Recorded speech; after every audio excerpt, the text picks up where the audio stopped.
Agora, no round 5, a gente vai analisar os exames do paciente Bila Bilu, que é do sexo masculino e tem 60 anos. As alterações encontradas nos exames iniciam pela glicemia em jejum, com valor de 142 mg por decilitro, sendo que valores acima de 126 mg por decilitro já fecha o diagnóstico para diabetes mellitus. A hemoglobina glicada também está alterada com valor de 6,7%, o que também é compatível com a diabetes.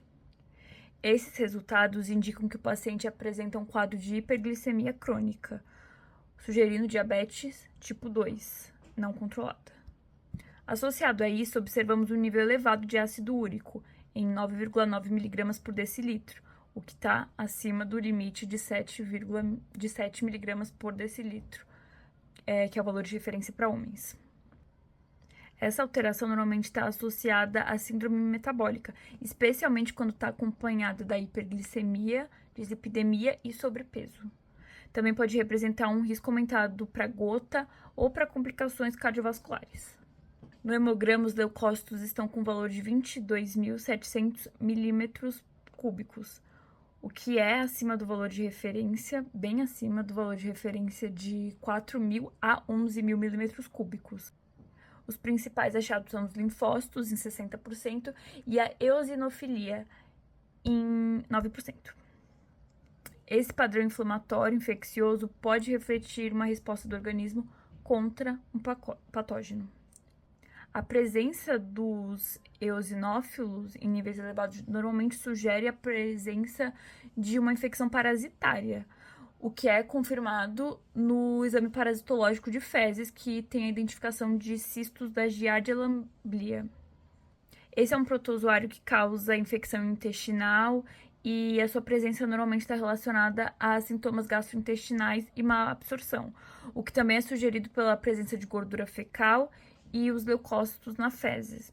Então, o paciente apresenta giardíase intestinal com processo inflamatório ativo e sinais de má absorção.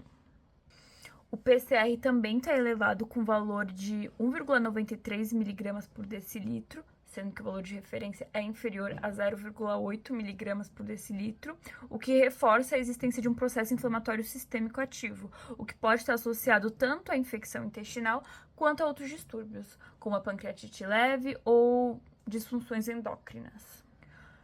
Os exames pancreáticos também estão alterados, a amilase está elevada com valor de 167 unidades por litro, que é muito acima do valor de referência, que varia entre 22 a 80 unidades por litro. E o mesmo acontece com a lipase, que apresenta um valor de 412 unidades por litro, que é muito acima do valor de referência de 73 a 393 unidades por litro. Apesar de os exames não apresentarem nenhuma informação sobre dor abdominal, todas essas alterações indicam a pancreatite subclínica, que normalmente está relacionada à hiperglicemia, disfunções digestivas ou também uso de medicações.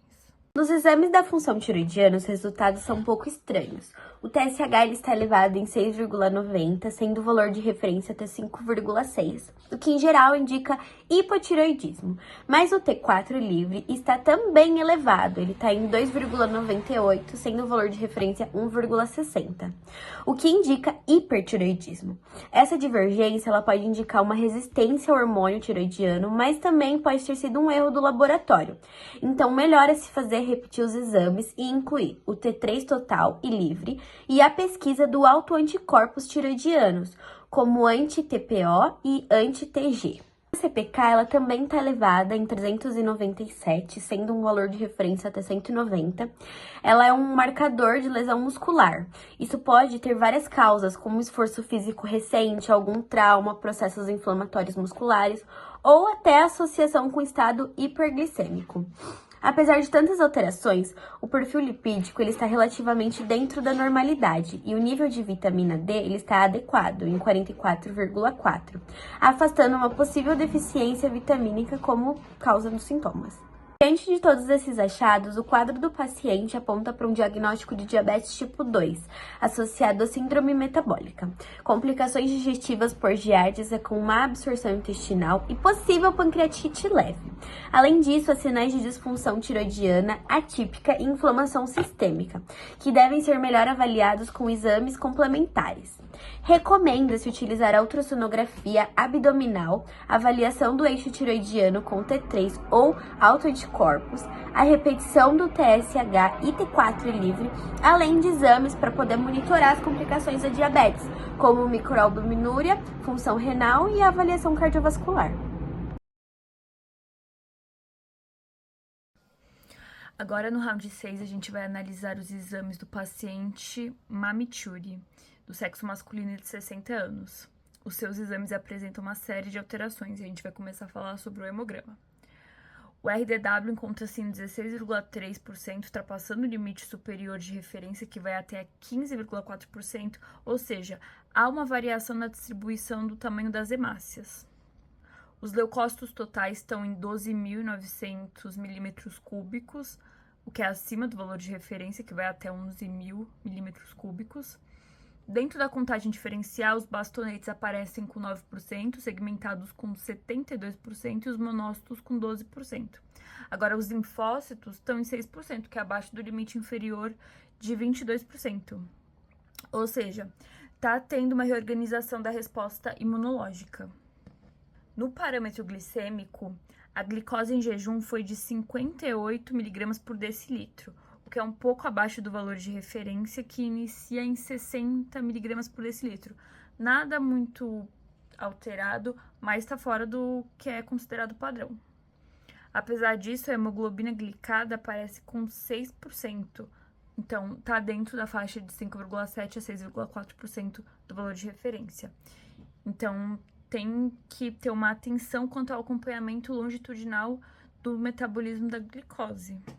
Em relação aos marcadores lipídicos, o HDL está em 45 mg por decilitro, o que é considerado desejável por estar acima do mínimo estabelecido, que é 40 mg por decilitro. Mas isso tem que ser interpretado em conjunto com outros indicadores do risco metabólico. E por fim, o PCR está em 2,93 mg por decilitro, o que é super acima do valor de referência, que é inferior a 0,8 mg por decilitro. Foi encontrado alterações também na urina. Na urina foi encontrado cristais raros do urato amorfo e também deu alteração nos leucócitos. Os leucócitos, eles estão bem acima do valor de referência. Eles estão em 66.750 e o correto é até 10.000, o que pode indicar que está tendo alguma infecção e o corpo ele está tentando combater. Encontrado também algumas alterações no exame de coprocultura e parasitológico. No exame parasitológico foi encontrado ovo de Acária lumbricoides, que significa uma infecção intestinal. Já na coprocultura foi encontrada salmonela, que é uma infecção por uma intoxicação alimentar, e nas fezes deu leucócitos positivos, o que significa que o corpo está tentando combater com essa infecção. Todas essas alterações, elas indicam uma infecção gastrointestinal aguda, bacteriana e parasitária, junto com uma infecção urinária associada. Então, o paciente ele deve fazer uma urocultura e o antibiograma para poder entrar com os antibióticos certo e fazer o tratamento certo. Como também houve uma alteração na hemoglobina glicada, é interessante também o paciente fazer exercício, dieta, controlar a alimentação para não se agravar e virar uma diabetes tipo 2. Mas até o momento seria somente a infecção mesmo, que seria mais grave, que é a infecção gastrointestinal e a infecção urinária.